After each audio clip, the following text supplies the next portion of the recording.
PFI पर जब मोदी सरकार ने स्ट्राइक की तो एक एक कर नापाक इरादों और देश के खिलाफ साजिशों का पिटारा खुलने लगा।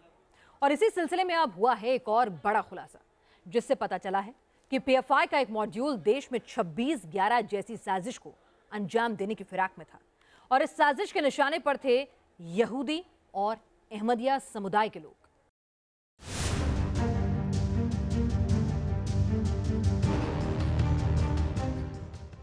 पीएफआई की हरकतों पर बैन के बाद बढ़ा खतरा। देश के सिस्टम पर प्रहार करने का खुलासा। बैन के बाद 26/11 जैसे हमले की तैयारी।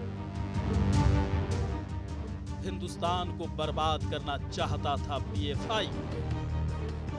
पीएफआई के पाप का घड़ा भरने के बाद बैन लगा दिया गया है। जांच एजेंसियों की जांच में बड़े बड़े खुलासे हो रहे हैं। पीएफआई देश में 26/11 जैसे हमले कर तांडव मचाने की फिराक में था। हिंदुस्तान में रहने वाले यहूदियों पर बड़े हमले की तैयारी में था। जज से लेकर पुलिस के बड़े अधिकारियों का सफाया करने का बड़ा प्लान था। लेकिन हिंदुस्तान के खिलाफ पीएफआई का प्लान अब सरेआम हो रहा है।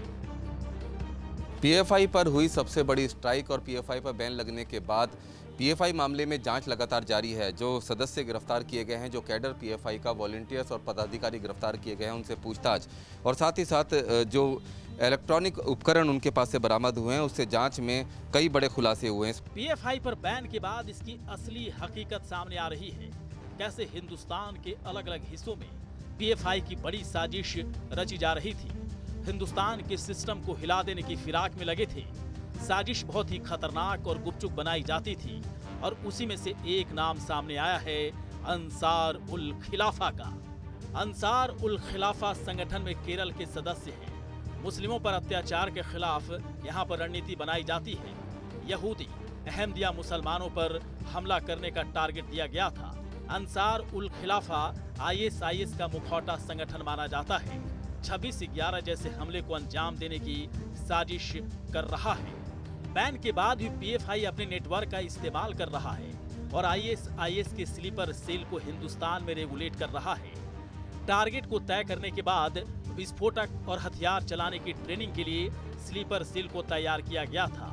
बैन लगने के बाद प्लान बी पर काम करने की कोशिश में था और अब पीएफआई अंसार उल खिलाफा केरल के साथ गुप्त अभियान चलाकर भारत के सिस्टम को हिलाना चाहता है। लगातार पीएफआई की तमाम मीटिंग में अंसारुल खिलाफा केरला के सदस्य शामिल रहते थे और ये जो संगठन है, ये बेसिकली आईएसआईएस का भारत में एक मुखौटा संगठन है, जो आईएसआईएस के स्लीपर सेल्स मॉड्यूल को ऑपरेट कर रहा है। पीएफआई का मोडस ऑपरेंडी अब खुलेआम हो चुका है। पहले भी लगातार सवाल उठ रहे थे, लेकिन बहुत ही शातिर तरीके से खुद को बचाता रहा है।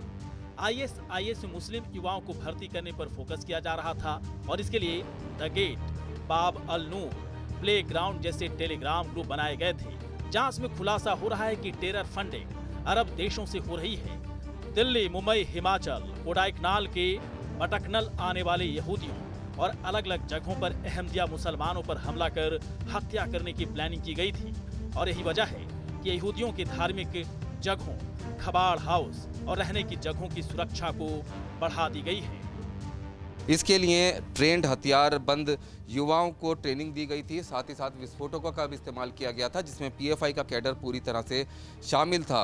इस अलर्ट को मिलने के बाद उन तमाम जगहों की सुरक्षा व्यवस्था बेहद कड़ी करने के निर्देश दिए हैं, जहां पर अहमदिया मुस्लिम रहते हैं या फिर ज्यूस। तो कभी सीएए, एनआरसी के नाम पर, कभी जातीय दंगों की साजिश रचकर, तो कभी हिजाब के मुद्दे पर जो जिहादी तेजाब फैलाते रहे। प्रतिबंधित पॉपुलर फ्रंट ऑफ इंडिया, जिसके निशाने पर अभी भी देश की अमन शांति है, जिसके टारगेट पर हैं बड़े बड़े लोग, यहाँ तक कि पीएम मोदी भी, अब उसके सारे राज बेपर्दा हो रहे हैं। तो पीएफआई के नफरती एजेंडे का रोड मैप किसी से छुपा नहीं है। पीएफआई और उसकी हरकतें देश की सुरक्षा के लिए खतरा बन चुके हैं और यही वजह है कि पीएफआई की विदेशी लिंक और टेरर फंडिंग को लेकर एनआईए और ईडी की ताबड़तोड़ छापेमारी के बाद इस पर बैन लगा दिया गया था। और अब जो खुलासा हुआ है कि 26/11 जैसे हमले को वो अंजाम दे सकता है, लेकिन उससे पहले ही हिंदुस्तान तैयार है। Team news nation.